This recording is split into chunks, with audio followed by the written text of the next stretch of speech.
What up, guys? So we're continuing section 11.1 here.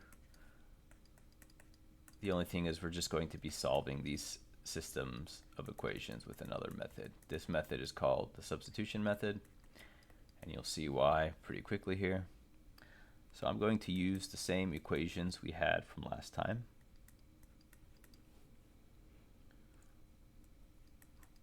In our previous video. And so the goal here is to substitute, which is the name of our method, substitute one of the variables for it in terms of another variable. So what do I mean by this? Let me put this one.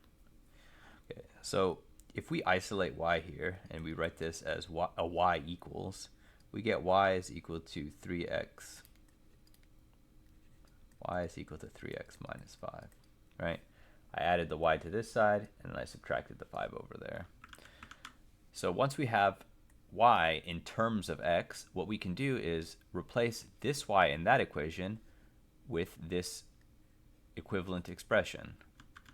So I'm going to take my first equation, and this says y is equal to 3x minus 5. So if I replace this y here with my 3x minus 5, now you see I have an equation in only one variable.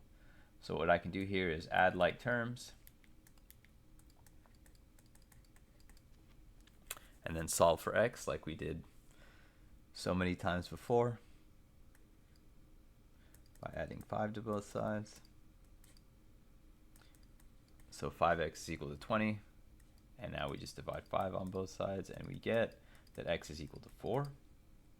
And this is where the elimination method and substitution method, you basically do the same thing. Once you find the variable, you can plug it into either one of these equations to find what y is. So I'm just going to plug it into the first one.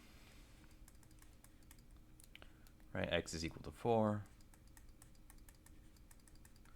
This is 8 plus y is equal to 15. Subtract 8 on both sides,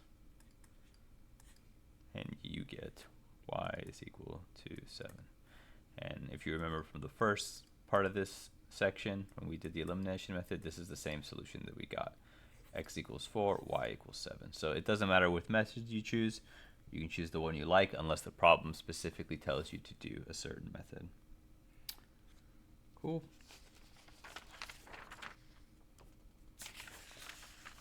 All right, so we'll cut the video there, and in the next section, 11.2, it's basically the same idea, except we're going to be doing it with 3 variables.